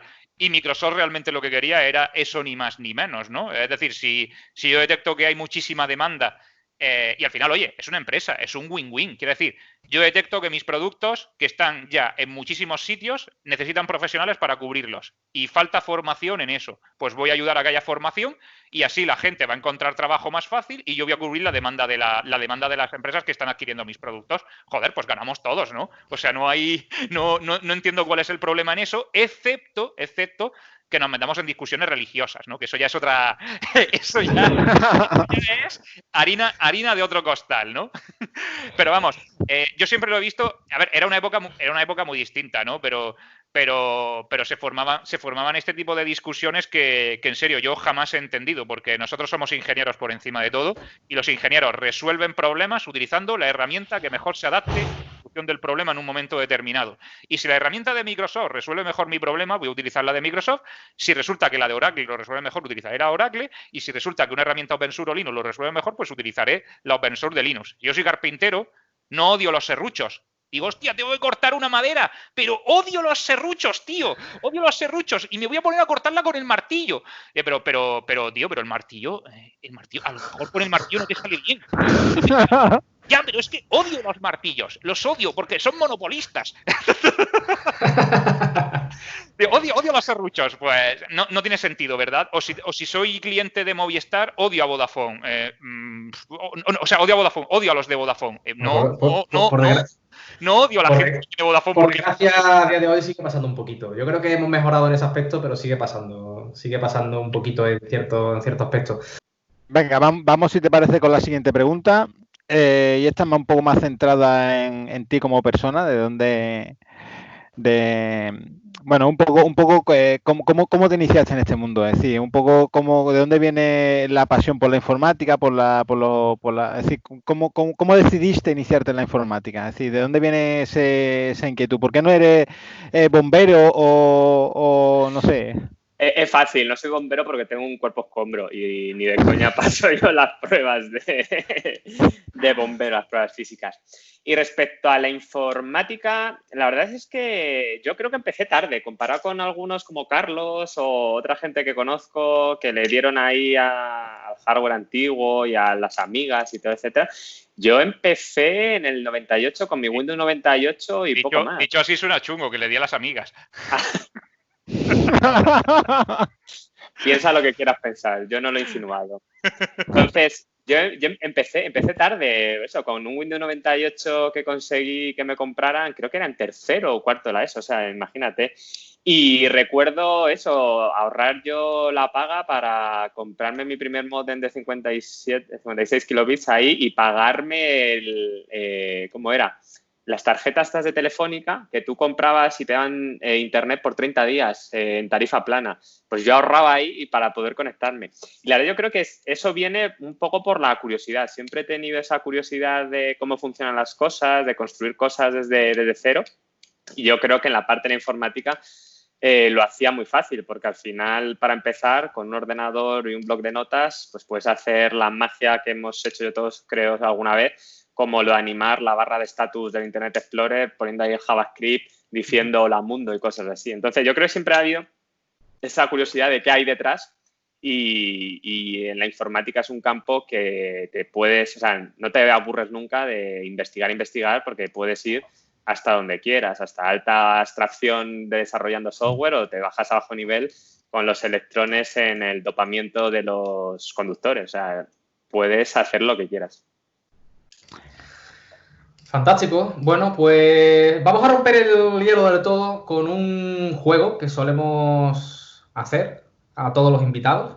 En este caso, como sois dos, hemos hecho un juego combinado. Básicamente, el funcionamiento va a ser muy sencillo. Vamos a hacer una pregunta a uno, luego a otro. Vamos a ir intercalando preguntas a cada uno. Las preguntas están un poco relacionadas con vuestros gustos, dónde vivís o dónde habéis estado, cosas así, ¿vale? No es, por ejemplo, para que os hagáis una idea, el Bruno, ya que se mudó a Canadá, le hicimos una pregunta de Canadá. Le hicimos preguntas sobre la mascota oficial de Canadá, bandera, monedas y cosas así. A ver si... Aprendió cosas nuevas, ¿eh? Aprendió cosas nuevas. Para no meteros presión, os diré que el test lo hemos hecho, el quiz, que lo hemos hecho a todos los invitados y todos han aprobado. Es decir, todos tienen, creo que todos tenían unas 5 preguntas y todos acertaron 3 o más. Así que, bueno, ahí os dejo sin presión, ¿eh? Sin presión ninguna. Bueno, o sea que podemos ser los primeros que suspendan, ¿no? Eso ya es romper la barrera de algo, ¿no? Bueno, mira, voy a empezar contigo, pero yo no espero que suspenda, mira. Si suspendemos los dos para no quedar mal, ¿eh? La primera pregunta es para Carlos. Se lo iba a poner fácil con una pregunta de la amiga, pero bueno, se la ha hecho del Spectrum, del ZX. ¿Del Spectrum? ¿Vale? Y la pregunta es, ¿cuál era la resolución máxima del Spectrum? ¿128 por 96 píxeles? ¿256 por 198 píxeles? ¿O 480 por 396 píxeles? Yo esta no me la sé. Me vais a permitir que sea un poco que sea un poco hasta maleducado, pero ni lo sé ni me importa. O sea, es que a ver, me gusta la retrocomputación, pero es verdad que los sistemas que me gustan son el Commodore Amiga y el MSX. Entonces, el Spectrum, pues bueno, está ahí. También os puedo decir, que la gente del MSX y del Spectrum, en la época, ya no, en la época, pues había roces, cuanto menos. Sí, lo sé. Pero bueno, repíteme las resoluciones. Mira, eran 128 por 96, 200, pues yo creo que por lógica más o menos lo puedes sacar, pero 128 por 96, 256 por 198 o 480 por 396. Yo creo que la segunda. Y si no, la tercera ni de coña. O sea, un Spectrum no llega a eso. Bueno, has acertado, es la segunda. Eran 256 por 198 píxeles. 92. 92 seguramente, sí, porque... A ver, lo más obvio es que fuera la segunda porque había una conversión de Spectrum a MSX y la segunda es una resolución estándar del modo Screen 2 de MSX. O sea, que esa probablemente hacían una conversión one-to-one ahí en ese sentido. Madre mía, oye, espero que la mía sea más fácil. Pues vamos a verlo. ¿Cuántos kilos hay para una piscina? Uy, perdón, esa no es. Oye, si me dices de pintura, te lo digo rápido. No, de cloro rápido, de cloro lento. Esa también me la sé, Venga, vamos allá. Vamos a tirar por Madrid. Sí, vamos a tirar por Madrid. ¿Sabes cuál es la calle más larga de Madrid? La calle... Espera, te doy las opciones, tranquilo, no te tires a la piscina todavía. A, el Paseo de la Castellana. Yo creo que lo tiene claro, ¿eh? B, la calle Alcalá. O C, la calle Bravo Murillo. Yo diría la Alcalá, porque esa es una calle en la que he conocido el principio, pero sinceramente nunca he llegado hasta el final. Siempre que la he cruzado, siempre hay números y números. Creo que va por el 4000 o así, o 1000 y pico. O sea, es una bestialidad de calle, así que me quedo con esa. Muy bien. Muy bien. Pero es eso, es que es desde el centro, o sea, desde la Puerta del Sol, y es que eso se tira, ¿hasta dónde? Hasta el puente de Hasta el puente de San Fernando, justo a la salida de Madrid, entre San Fernando de Henares y Coslada.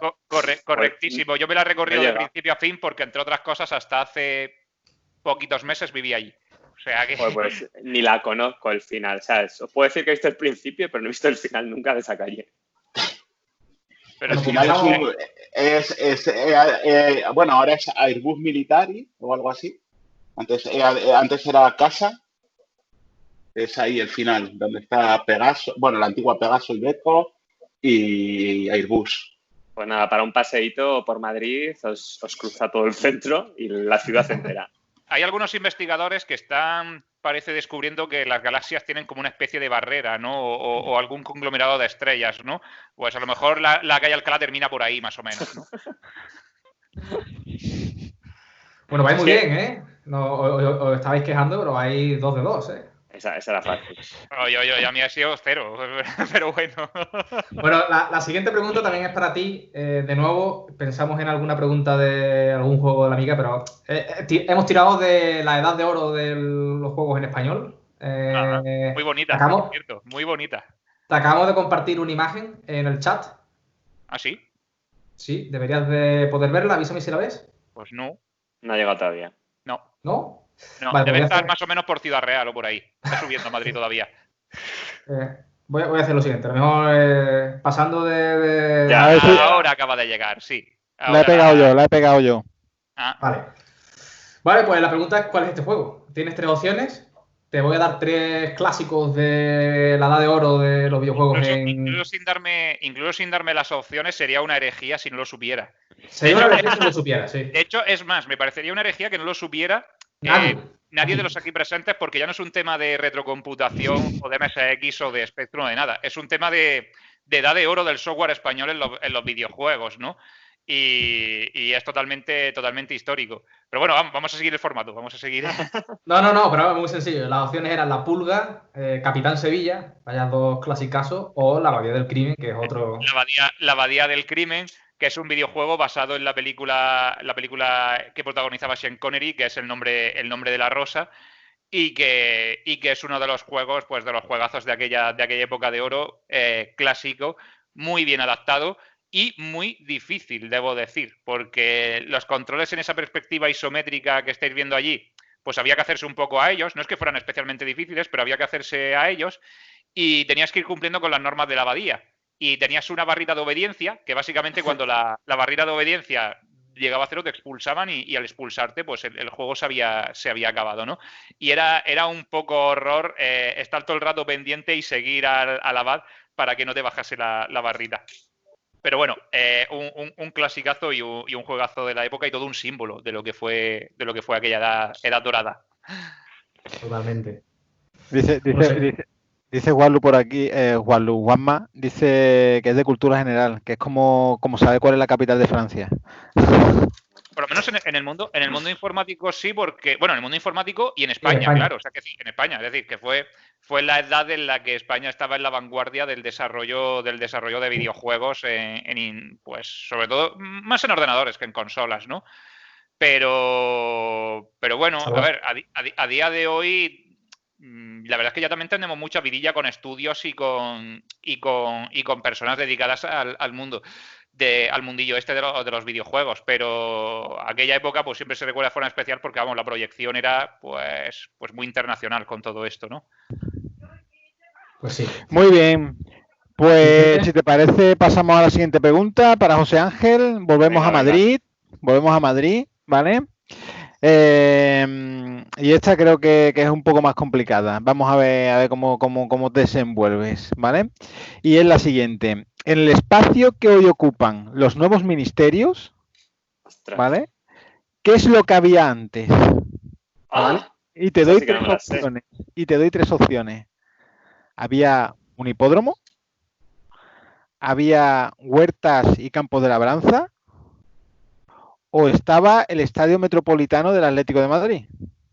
Ostras, pues ahí me pillas completamente. La verdad es que no tengo ni idea. Diría la segunda de huertos, porque tal y como se ha expandido Madrid, Las afueras eran el Retiro. Y ya teniendo en cuenta que los ministerios está casi a la misma distancia, diría que eran las huertas de Madrid, pero ni idea. ¿No? Yo con deciros que estaba esperando que sería una opción que fuera el Windsor. ¿En qué? Hay un matiz importante que no he preguntado, que en qué siglo. Porque a lo mejor, depende del siglo, podría haber una cosa u otra. Ya. ¿Qué estaba, el Metropolitano? No. Vale. Había un hipódromo. Ostras, Sí. Pues ni idea, la verdad. Eso no lo había escuchado nunca. Oye, algo que he aprendido nuevo. ¿Ves? Como siempre. ¿Tú lo sabías, Carlos? No, y por eso decía, digo, yo estaba esperando que una de ellas fuera el Windsor. El Windsor está al lado, pero no. Está cerca, pero es verdad que no es justo ahí, está al ladito. Bueno, ahí ahora está. Sí, ahora está la torre del Corte Inglés y Ernest & Young, que se han movido ahí. Bueno, yo creo que ya falla. Un poco, la cosa se va complicando. Sí, esta tampoco muy complicada, La siguiente para Carlos. A ver, hay alguno incluso que está aquí conectado como Juanma que diría que esta es un sacrilegio no saberla, que es ¿cuántos años después de la primera peli de Star Wars se hizo la primera de Star Trek? ¿2 años después? ¿Cuántos años después? Ostras, pues me pilláis, no lo tengo claro, No lo tengo claro. Las opciones serían 2 años, 7 o 12 después. 2 años, 7 o 12. Vamos a suspender, Carlos, Lo vamos a suspender totalmente. No. A ver, 12 seguro que no, porque fue la primera con lo de la sonda Voyager, o sea, la primera de todas. Y esa peli salió... Fíjate, tengo clarísimo que la primera de Star Wars... Estás diciendo desde la primera, ¿no? Del 78. Sí. Pues desde el 78 hasta que salió la de Star Trek. Me has dicho 2, 7 y 12. Sí. 2. Pues es correcto. ¿Y sabéis cómo la he inferido? No la sabía, pero lo he inferido de la siguiente manera. Y es que Star Trek, la nueva generación, que es cuando entra ya la tripulación de Picard, del Capitán Picard, se estrena a principios de los 90. Y claro, la primera película de Star Trek con esa tripulación es la de Generation, que es la 7, Star Trek 7. ¿Vale? Claro, si era en el 85, digo, mucha peli tienen que sacar para llegar rápido a esa fecha, así que no. Tiene que ser antes. Lo he inferido por eso, Bueno, Carlos ya lleva 3 de 3, ¿no? O sea que... Falla alguna. Bueno, si has aprobado, ya no vale. Contadme la primera como fallo, porque vamos, la resolución del Spectrum... Bueno, has tenido suerte, pero bueno. Has acertado. Pues venga, la siguiente. Juan me acaba de decir que es que a Carlos le estamos haciendo la fácil. Es verdad, porque si a mí me hacéis la del hipódromo, vamos, ya os digo yo que os hubiese dicho el Windsor. Si me hacéis a mí las de Carlos, no acierto ni una. Ahí me gana Carlos, seguro. La de la abadía del crimen, sí, ¿no? Esa así. Pero esa lo sacaron el mismo año que yo nací. O sea, imagínate que lo conozco de rebote, que es del 87. Sí, bueno, pero es de culto, es como Star Wars, tío, del 78, pero ni habíamos nacido, pero fíjate. A Carlos ya Carlos estaba buscando una pregunta del tipo, ¿cuántos kilos de tomate se cultivan en Almería? Pero no encontraba la cifra. Bueno, pero te lo digo yo, muchos. Vale, la última pregunta, La última, para José Ángel. A ver, esta... a ver la pronunciación. Sí, bueno, no voy a pegar aquí, no soy capaz de pronunciarlo. ¿Qué es un knackbrot? El knackbrot. Lo pego por aquí. No te adelante. Iba a decirte si lo puedes deletrear. Hostia, ¿qué leches es eso? Deletrealo, Carlos. Es knackbrot. Es un pan que la verdad solo lo he visto allí en Suecia y está muy bueno. Es como un abanico que se hace como tostadas. ¿Sabes? Muchas veces se come como tostadas y hay integral de todos los tipos. Bueno, yo solo probé uno, que era el de sin gluten, pero para la gente que podía comer pan normal, la verdad es que los suecos les encanta. Y no lo he encontrado aquí en España. Como podéis adivinar, Puedes. acertado, porque las opciones eran un tipo de queso, un tipo de pan o un insulto, y efectivamente es un tipo de pan. Sí, pues está allí en Suecia es pasión por esto. Se parecen a las tortas nuestras estas dulces de anís, pero allí no, es pan tostado y duro. Está bueno, la verdad. Yo puedo corroborarlo porque yo he vivido 5 años en Estocolmo y sí, tienes razón. Y después, si sabes un poco de sueco, bröd es pan, entonces blanco y en botella. Knäckebröd. Es como, no, la pronunciación allí tiene tela, con tantas tildes y todo eso. Por ejemplo, Lulea, yo era el primero que decía Lulea. Cuando llegué al aeropuerto desde Madrid, me preguntaron, ¿dónde vas? Y yo, pues a Lulea. Y me dijeron, ¿a dónde? Y yo, a Lulea. Dice, ¿será Luleo? Y es como, pues Luleo. Y ya de ahí ya lo aprendes, que es algo nuevo que he aprendido hoy, mira. ¿Y has probado el pescado ese podrido en lata? El Stroming. El Stroming. Huele súper mal, ¿no? No lo he probado porque me da mucho asco, pero la verdad es que en la residencia donde estábamos haciendo Erasmus se hicieron algunas putadillas con él, como dejar una lata abierta en el sistema de ventilación, porque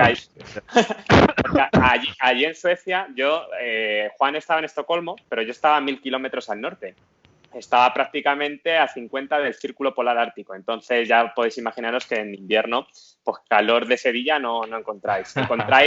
En lugar de los 40, encontráis los menos 40. Entonces, allí no se puede abrir las ventanas porque se congela todo el interior de las viviendas. Entonces, todas las viviendas tienen un sistema central de recirculación de aire para que se pueda ventilar.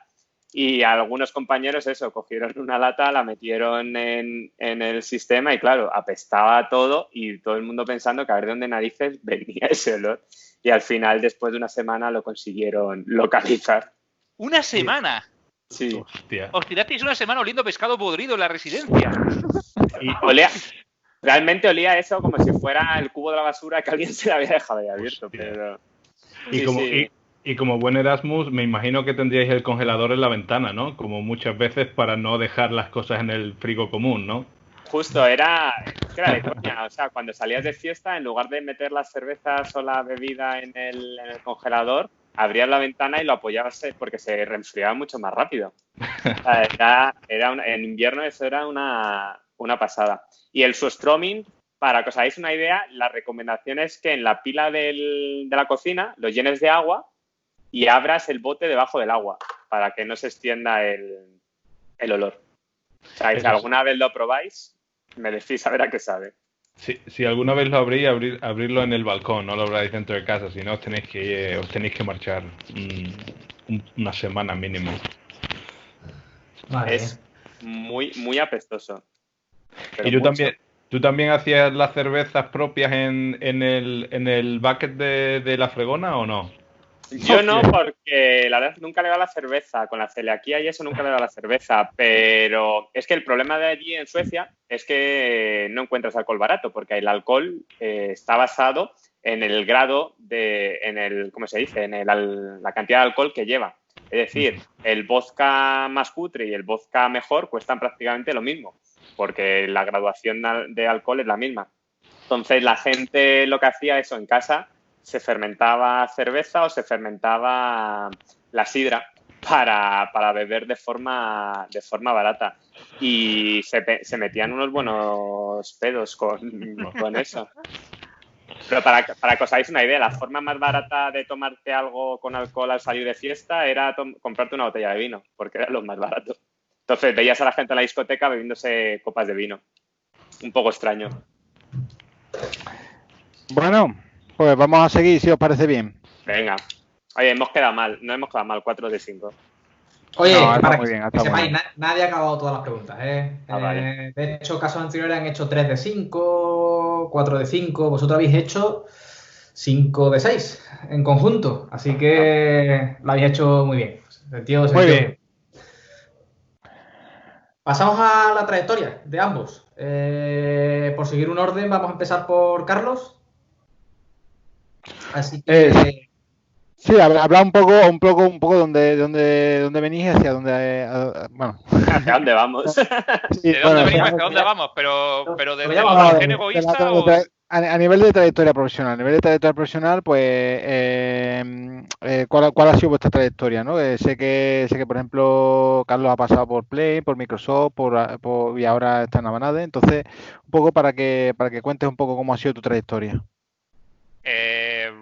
Bueno, vale. A ver, voy a intentar no comerme la media hora que pueda quedar aquí. Sí, rápidamente. Pero Venga, sí, pero me vais 5 minutos. 5 minutos, ¿no? Más o menos, ¿no? Bueno, vale, pues a ver, yo lo primero que hice es cuando estaba finalizando mis estudios en la Universidad de Almería, allí estuve en un grupo de investigación y la verdad es que era algo que me apasionaba. E incluso a día de hoy, si tuviera que decir cuál es mi auténtica vocación, a lo que me gustaría dedicarme de verdad en la vida, sería a estar de investigador, informática, claro, por supuesto, o sea, estamos hablando de un contexto informático, investigador y dar clases en una universidad, porque a mí la enseñanza es algo que siempre me ha apasionado. La informática, evidentemente, también, pues la enseñanza a nivel universitario y hacer investigación, pues es algo que me ha gustado siempre muchísimo. Lo último que yo estudié en la Universidad de Almería fue el máster de técnicas informáticas avanzadas, y la tesina que hice sobre el máster y en la que estuve investigando era, pues, fijaos, por el año 2009, utilizar las tarjetas gráficas con un CUDA recién salido, un CUDA recién salido, para utilizar la GPU para propósito general de cálculo y básicamente estudié un algoritmo que era el TomOverflow, que básicamente era un algoritmo que cogía imágenes de tomografía axial computerizada, lo que es un TAC, ¿vale? De microscopio electrónico, con lo cual a mí el dataset que me pasaban era el VIH, era este virus tan simpático, el que ocasiona el SIDA, el VIH, y básicamente ese dataset que a mí me pasaban estaba en bruto, tenía muchísimo ruido y ahí poco veías, o sea, ahí no veías nada, ¿vale? No, las imágenes de un microscopio electrónico no salen como aparece después en los libros, ¿no? Pero pasándole ese algoritmo, que le aplicaba una serie de filtrados, sí que dejaba una imagen del virus muy bien definida y eliminándole todo el ruido. La verdad es que el algoritmo es una pasada, ¿no?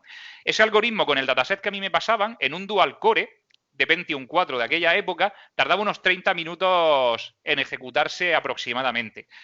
Y la tesina que hice fue precisamente coger y convertir eso a que se ejecutase en la GPU y pasaba a tardar un minuto, con lo cual pues aquello fue una mejora bastante notable, tan notable que el tribunal ni se lo creyó y bueno, me hicieron el tercer grado cuando, sí, me hicieron el tercer grado cuando presenté aquello.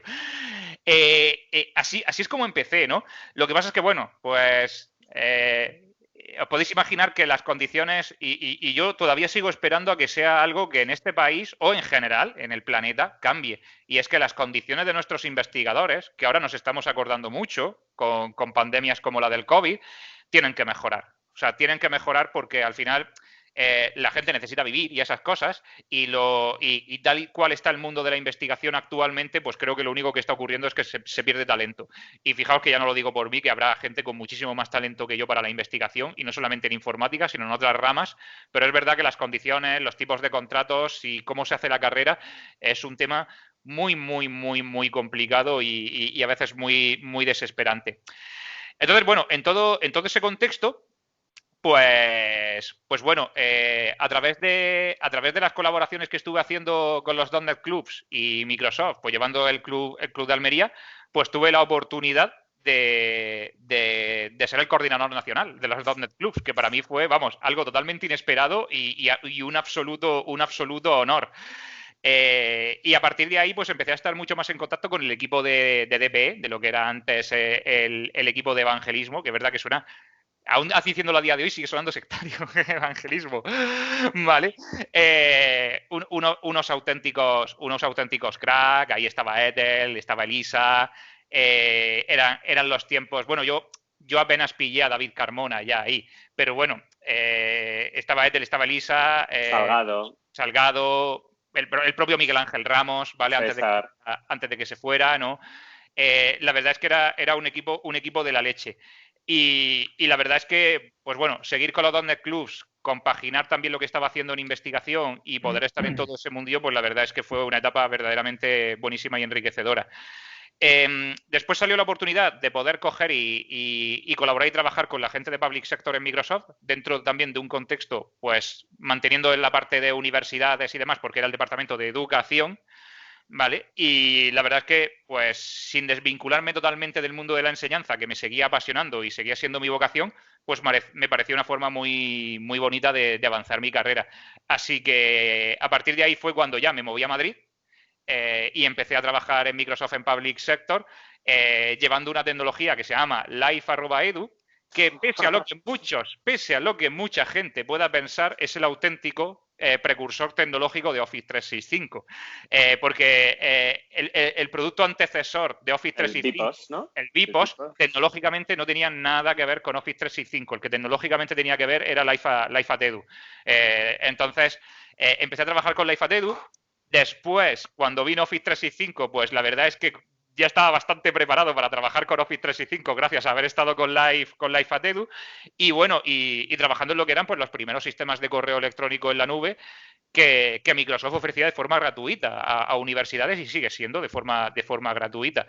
Y fue una experiencia pues también muy enriquecedora pues de conocer pues más la parte de TI de las universidades y de los sistemas de colaboración y comunicación que tienen, que hasta ahora pues era un ámbito en el que yo me había centrado mucho más en lo que era enseñanza, ¿no? O sea, lo que era investigación, enseñanza y no tanto en la administración pura y dura de sistemas y en, digamos, las herramientas que ofrecen, pues en este caso, a profesores, estudiantes, personal de administración, este tipo de cosas. Después de estar un tiempo allí, pues ya me picaba el gusanillo por probar cosas nuevas. La verdad es que no sé si muchísima, pero vamos, la mitad de la gente de los .NET Club pues empezó a estar en una empresa y a converger todos en una empresa, básicamente, que se llama Plain Concepts. Y que la verdad, pues el grupo que se estaba montando allí, pues era increíblemente potente, me llamaba muchísimo la atención. Y después de hablar con ellos, pues la verdad es que el cambio me apetecía bastante. Y bueno, pues ahí empecé a trabajar en Plain Concepts, que hasta ahora no se había metido demasiado en los temas de infraestructura, era una empresa puramente más de desarrollo, y allí, pues junto con Dani Alonso, pues empezamos a mover un poquito todos los temas más de infra. Fue muy bonito porque dentro de una empresa potente y llena de crack, Plain, pues empezar un nuevo área, pues siempre es una cosa que mola muchísimo, ¿no? Y ahí, pues bueno, el equipo fuimos creciendo. Bueno, Plain ha crecido muchísimo más desde que yo ya no estoy ahí, perdón. Y bueno, pues yo recuerdo que entré en Plain cuando creo que eran 35 personas o así. Me fui de Plain cuando eran 135 y no sé si ya son 300 o son, o sea, es un crecimiento realmente notable el que han tenido, ¿no? Pero bueno, eso nos lo podréis decir la gente de Plain bastante mejor. Allí al final fui montando y llevaba un equipo de 7 personas. Donde hacíamos pues, todos los temas relacionados de infraestructura con una especialización, pues como podéis pensar, muy alta en Office 365 y en Azure. De hecho, pues de todos los temas en los que me metí en Azure, ya sabéis, participar en eventos como este, ir a las comunidades, contar curiosidades y cositas que nos pasaban en el trabajo, pues allí tuve el honor de recibir por primera vez el MVP, ¿no? El MVP en Microsoft Azure, que la verdad es algo que hace muchísima ilusión. No lo esperas, porque yo hago las cosas que me gustan, no hago las cosas esperando recibir ningún premio y nada en particular. De hecho, si el día de mañana no soy MVP, me tendréis igual en los cafés y en los sitios contando cosas, ¿vale? Y la verdad es que me hizo muchísima ilusión. Después hice un cambio en Avanade, no por nada en especial, sino porque tenía un poquito el gusanillo de volver a vivir un poco una experiencia de proyectos enormes internacionales, que de todos modos puede ser que Plain ya a día de hoy también los tenga, ¿no? Lo que son las cosas y lo que es la vida, ¿no? Una experiencia de trabajo y de hacer temas pues, muy parecidos a los que podría haber tenido antes cuando estaba en Microsoft, ¿no? Y me llamó muchísimo la atención una oferta de Avanade en ese sentido. En una multinacional como ellos, muy Microsoft y muy especializada, poder liderar la rama de Azure a nivel de subsidiaria, pues la verdad es que no parecía un mal plan.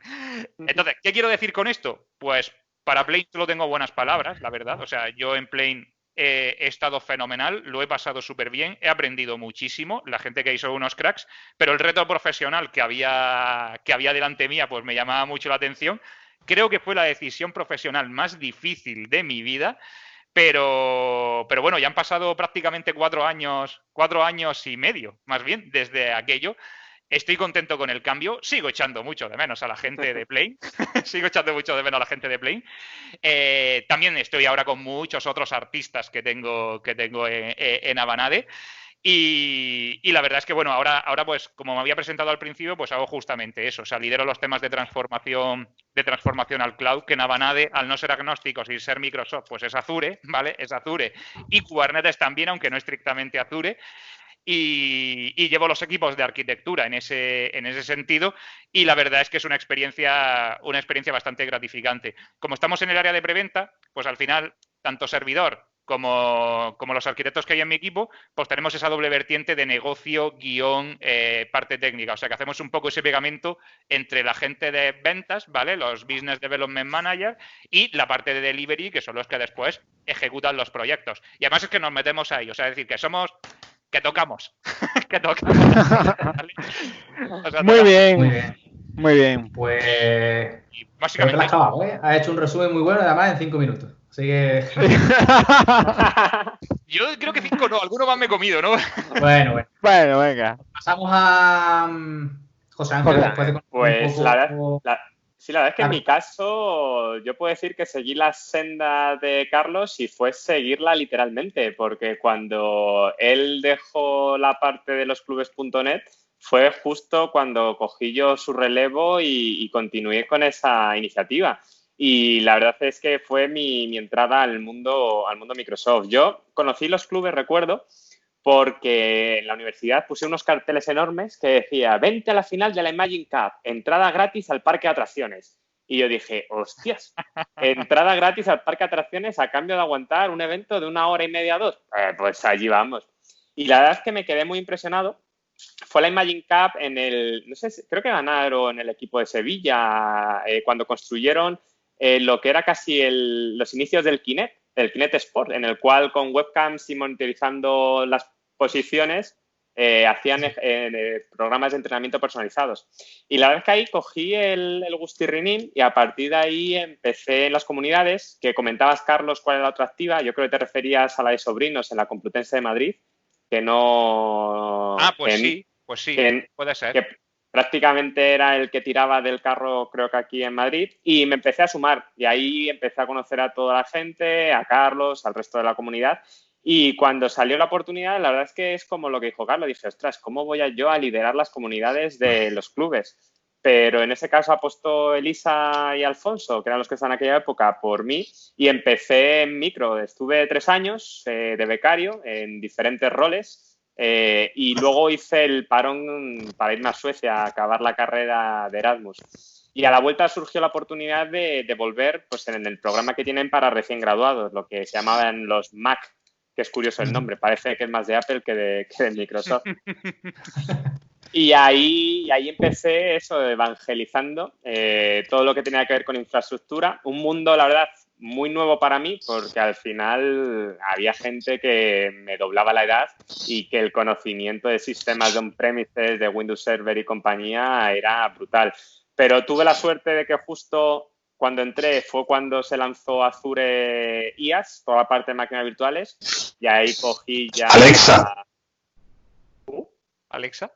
Alexa, ese es Juan. Pero vamos a mutear a... Cogí ahí el caminito de la infraestructura como servicio dentro de Azure y prácticamente desde ahí hasta ahora. Va a ser casi 10 años desde que empecé en el puesto de evangelista, en el puesto de becario, de interno, después de Carlos, y ahora pues pasé esa temporada por la parte de evangelismo, que yo creo que es lo más parecido a lo que decía Carlos antes, de estar con la gente, entre comillas, enseñando y evangelizando. Es una pasada el que tu día a día sea ir de evento en evento con la gente, contando algo que en muchos casos es tu propia pasión, que es la tecnología. Entonces, yo lo recuerdo con mucho cariño, lo echo de menos. Espero algún día A ver si nos traen los equipos de Advocates a España y consigo otra vez a ser ahora Advocate en lugar de evangelista. Pero ya se acabó, tristemente desapareció todo el departamento y empezamos pues el nuevo rol ahora de Cloud Solution Architect, que básicamente nuestro objetivo es pues ayudar a los clientes que ya tienen un contrato en Azure a que tengan éxito con sus proyectos, ya sea desde el punto de vista de arquitectura, antes de que el proyecto se conciba o incluso ya pues en fase más avanzada. O sea, algunas veces decimos que somos los chicos para todos, porque al final, como es el que sabes de Azure y eres de Microsoft, pues muchas veces te caen preguntas de cualquier tipo. Pero el objetivo es ayudar eso a los clientes que tengan la mejor experiencia con la plataforma y que cualquier necesidad que se encuentre, pues pasarlo a los equipos de producto, que seguro que estás acostumbrado, Javi, de que te lleguen correos, etcétera, de oye, que quiero esto, que esto no funciona, no sé qué. Y la verdad es que es un reto interesante porque yo creo que es un puesto en el que nunca te aburres. Creo que va alineado con lo que a mí me gusta, esa parte de curiosidad y cacharreo. Y es que cada día es un día nuevo, porque como cada día Azure cambia algo, saca algo nuevo, pues lo de asentarte en decir ya me lo sé y ya solo construyo lo que me sé es imposible. Cada 6 meses borras y prácticamente a empezar de nuevo. Y en cuanto al futuro, pues complicado, la verdad, no lo sé. Me gustaría mucho lo que dice Carlos. A mí, más que la parte de enseñar, a mí me gusta la parte de aprender. Por eso lo del máster que me hice. Pero la mejor forma de aprender es enseñando. También, pero ahí yo creo que se te haría mejor a ti a lo mejor. Pero bueno, yo creo que no tengo ni idea dónde acabaré, porque prácticamente esto cambia tan rápido que si me decís cuando empecé a trabajar en Microsoft que estaría en el equipo en el que estoy, pues te diría que ni de coña, porque ni siquiera existía. Entonces, probablemente en 2 o 3 años suceda algo parecido, de que llegues a un punto en el que no te hubieras imaginado porque es algo que se ha creado de cero. Eso es lo bueno que creo que tenemos todos los que nos dedicamos a esto. Qué bueno. Bueno, volvemos a Carlos con otra pregunta. Si quieres, hazla tú, Marcelo. Sí. Lo que queremos que un poco que nos cuente sobre lo que es el programa MVP. Ha sido creo que has comentado antes que era tu 5º año como MVP. Y lo que queremos es que nos cuente cómo es tu experiencia como MVP y si nos puedes contar alguna anécdota de estas de las que no nos hayamos enterado todavía nunca. Anécdota de las que no hayáis enterado. No sé qué clase de anécdota estáis esperando. Como MVP seguramente alguna cosa te ha pasado. La de las fiestas ahí en Seattle. Supongo que MVP Summit, etcétera, etcétera. Bueno, intentaré acordarme de alguna. A ver, ¿por dónde empiezo sobre el programa MVP? A ver, como os había dicho antes, es un auténtico honor formar parte dentro del programa y hace muchísima ilusión. Es verdad que a mí me gusta más decir que tengo el MVP, no que soy el MVP. O sea, es decir, el MVP no define lo que eres. Carlos va a seguir siendo igual cuando tenga el MVP o no lo tenga, ¿vale? O sea, no voy a ser otra persona distinta, ¿vale? Y el MVP al final es un reconocimiento y un premio que da Microsoft de los más importantes, que a mí me parece especialmente bonito porque no evalúa únicamente tu expertise o tu capacidad técnica, que sí, ¿vale? Pero que va mucho más allá, sino que es que tú tengas capacidad técnica y que tengas un liderazgo de expertise en tu área, pero que además contribuyas a la comunidad y ayudes a difundir esa expertise. O sea, es decir, que no sea algo que se quede en ti, sino que tú des de vuelta a la comunidad y ayudes a que otras personas puedan también pues conocer pues temas complicados de Azure, cosas que te vas encontrando, bueno, cualquier cosa que se te ocurra con la que puedas contribuir a la comunidad, o haces un determinado programita que resuelve un problema, o sea, todo lo que sean contribuciones. Y en contribuciones a la comunidad, ahí entra pues de todo, entra desde que tú hagas una sesión o hagas una charla, en el que tú participes en un evento como speaker, que organices el evento, que tengas en tu GitHub repositorios con código donde tú resuelves cosas y haces software que pueda resolver algún tipo de problema. O sea, contribuir de vuelta. Y eso a mí me parece especialmente bonito porque justamente lo que ayudas es a que todo sea mucho más enriquecedor. Por eso le comentaba también a José Ángel que como mejor se aprende es enseñando, porque de hecho, al final, todo vuelve otra vez a la enseñanza, ¿no? Como por así decirlo. A mí es algo que particularmente me apasiona, es algo que yo estaría haciendo con o sin MVP, pero que aparte tú recibas ese reconocimiento y bueno, pues pases a formar dentro del programa de Microsoft, que tiene bastantes beneficios. Para mí, uno de los más importantes es que, pues bueno, tenemos acceso a los grupos de producto de Microsoft y bueno, pues nos cuentan o nos piden opinión de algunas de las cosas que están desarrollando bajo un NDA firmado con sangre del cual pues no podemos contar absolutamente nada, ¿no? Y bueno, ya es normal, o sea, cualquier empresa actuaría exactamente de la misma manera. Es divertido porque a veces sabéis más cosas que nosotros, que somos empleados, que os cuenta directamente el equipo de producto y a nosotros no nos los cuentan. O sea, sois unos privilegiados. La verdad es que no puedo quejarme de nada, José Ángel, porque es verdad que además esto se hace regularmente. O sea, no es que, pues ahora el grupo de producto se le ha ocurrido que contaría tal, el grupo de producto de X, ¿vale? Que es que está, o sea, no hay grupo de producto de Azure, hay grupo de producto de un servicio o de una tecnología específica de Azure. O sea, es que, bueno, aquello es inmenso, ¿no? Y se hacen regularmente, o sea, eso se hace regularmente, con lo cual las interacciones que tú tienes allí pues son muy, muy enriquecedoras y muy del día a día.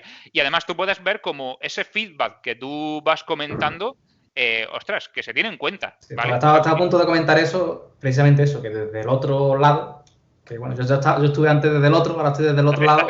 Estás en el otro lado. Ahora estoy en el otro lado. ¿Y qué hay al otro lado? Pues el otro lado. El otro lado. El otro lado. Igual, pero al revés.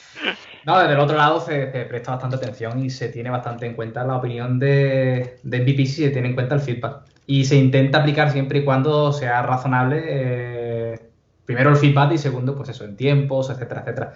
Pero se suele tener bastante en cuenta la opinión de MVP. Y por lo menos .NET, Xamarin, etcétera, soléis ser, es verdad lo que dice José Ángel, soléis ser de los primeros que recibí, o de los casi primeros que recibís el feedback. Por ejemplo, de .NET MAUI recuerdo que hubo una reunión, creo que fueron 3 días después de confirmar el nombre. 3 días de confirmar el nombre, hubo una reunión donde se confirmó y se enseñó todo. No se tardó mucho, ¿no? Qué bueno, tío. Qué bueno. Y, a ver, de anécdota, ¿no? Me habéis pedido una anécdota. Me he acordado de una curiosa, bueno, ¿vale?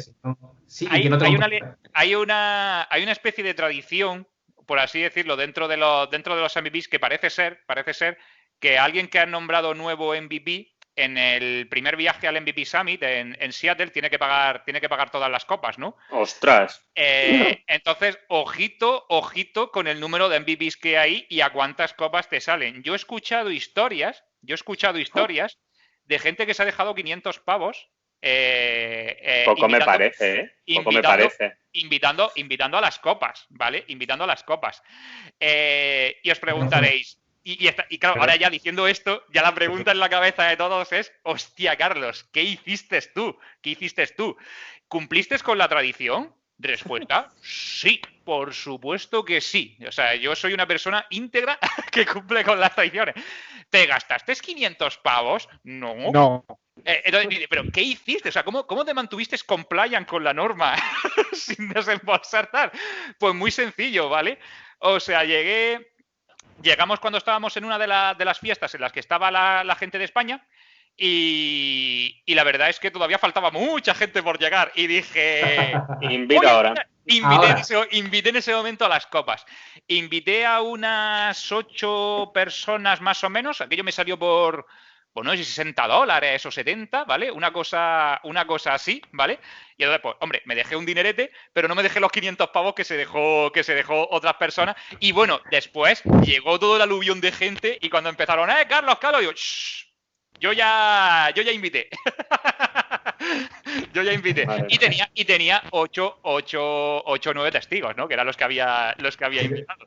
Si te sirve de consuelo, yo hice lo mismo. Pero, españoles tiene que ser. Pero Seattle tampoco es tan cara en tema de copas. A todo el mundo te arruinas. O sea, te arruinas invitando. Totalmente. Oye, yo recuerdo aquí en Madrid que algo parecido lo hacía Ilitia. el que se incorporó a Ability invitaba a toda la compañía ahí a un asturiano y yo he visto Hostia. facturas de 1.000 y pico pavos, de primer sueldo casi a la invitación al equipo. O sea, mejor no entrar casi a trabajar. Ya ves. Un poco salvaje. Pero bueno, me mantuve compliance, me mantuve compliance. Yo invité. Y Carlos, ¿qué te pareció Seattle, la ciudad de Microsoft? O sea, cuando ves allí tantos edificios juntos y tienes que ir en autobús de un sitio a otro, en las oficinas, no sé si estuviste por allí. Hombre, claro. Y a ver, no. Es decir, no me sorprendió. Y no me sorprendió por lo siguiente, porque si te vas a la ciudad financiera del Banco Santander, que eso sí que lo tenemos aquí a tiro de piedra, tienes un rollete de que también tienes que ir en autobuses a los edificios de lo enorme y de lo grande que es, ¿vale? Pero no me sorprendió el tema de los autobuses, pero me sorprendió gratamente y muy de largo, o sea, yo aluciné mucho con eso, lo agradable del entorno. O sea, es muy, muy agradable. O sea, Microsoft tiene ahí como un campus de muchísimos edificios, a diferencia de lo que ocurre con la ciudad financiera, que es un espacio privado y cerrado. O sea, tú no puedes llegar con tu coche y decir, me voy a dar una vuelta por la ciudad financiera. No, no puedes hacer eso. Ahí en Microsoft sí, ahí en Microsoft está pues entre las calles y tú puedes coger y puedes pegarte una vuelta por ahí con tu coche y ver todos los edificios y todo. Y el ambiente es pues envidiable, todo verde por todos lados, os podéis imaginar. Los edificios muy, muy, muy chulos y además, pues bueno, las cafeterías, los centros también de ocio de los empleados, campo de fútbol, pero ojo, de fútbol de soccer, o sea, soccer, fútbol, el de aquí, el europeo, no de fútbol americano, campo de fútbol de soccer. Digo, ostras, Microsoft aquí, el soccer le mola, esto está bien. Es un mundo diferente. Sí. Yo cuando he ido allí es un mundo diferente a lo que ves fuera de Microsoft Redmond. Claro, sí. Para mí es de ensueño. O sea, de verdad que sí. A ver, al final, evidentemente, pues está donde está, ¿no? O sea, está en Seattle y está pues en el otro extremo del planeta. Pero para mí es un sitio idílico donde trabajar y donde desarrollar tu actividad profesional. Yo solamente le encuentro una pega, a ver, a mi conocimiento, que la gente que está trabajando allí o José Ángel seguramente sepa más cosas que yo. Pero la única gran pega que yo le saco a aquello es pues el clima que tiene Seattle, ¿no? Que a José Ángel le parecerá súper caluroso después de estar en... Y entiendo que también el precio de las cosas, ¿no? Entiendo que allí el nivel de vida también será un nivel alto, ¿no? Pero va asociado a los sueldos. Al final los sueldos de allí son bastante acordes al nivel de vida, entonces no suele ser un problema. Bueno, hay que decir también que las cafeterías, etcétera, que están dentro del campus, que hay varias, hay bastantes, los precios para empleados me parecen bastante buenos. Sí, están subvencionados. Pero la cosa es que si comparas, José Ángel, que ha vivido en Suecia, a Seattle, yo vivía en Estocolmo y viajaba mucho a Seattle porque yo también trabajaba en Microsoft y los precios son mucho, mucho más llevaderos para el nivel de sueldo. Entonces, claro, yo iba en modo estudiante, entonces iba en modo de ir a comprar al supermercado los que tenían la pegatina de descuento por tanta caducidad, así que imagínate el nivel. Joder. Pero no, en Estados Unidos sí que es cierto que si viajas desde Europa resulta caro, pero una vez que estás allí va acorde a los sueldos. Yo tengo una anécdota curiosa que con uno de los que se fueron de aquí para allí que llevaba a los niños a una guardería, que me dijo que eran casi $3.000 al mes la guardería, que dije yo, ostras, me voy a ir yo de canguro para allí porque cobro más de lo que cobro en España.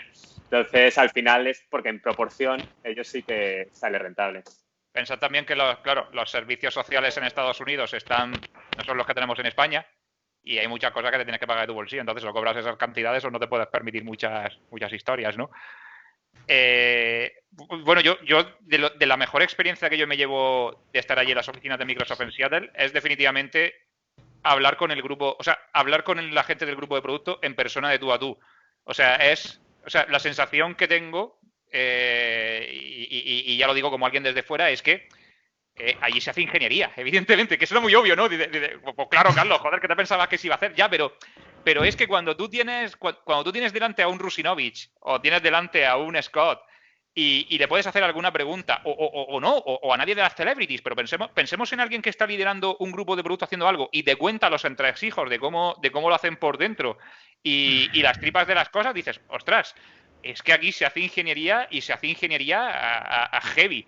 Y yo la verdad es que particularmente salgo de allí todos los años pues casi en modo hype, ¿no? Diciendo, ostras, pero no en modo hype porque las fiestas, los eventos, el viaje, no, es por toda la ingeniería que he podido ver que hay detrás, por los servicios que allí se construyen, ¿no? Que es verdaderamente apasionante.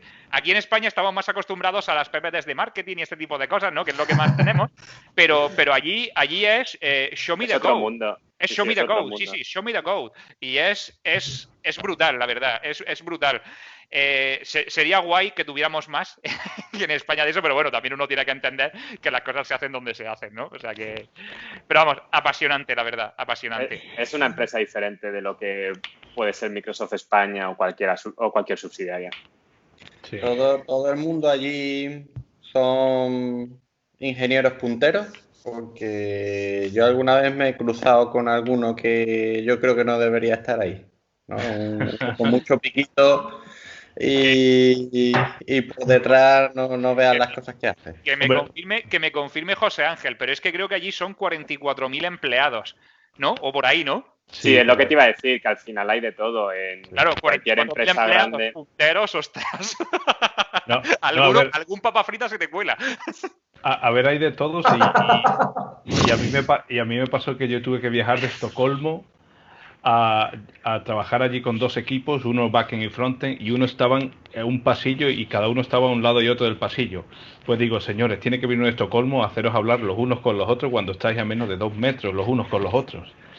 Y en 5 minutos sería la forma nuestra de interactuar, que me puse a hablar con uno y con otro, los junté y se arregló el problema que llevamos meses por email. Entonces era...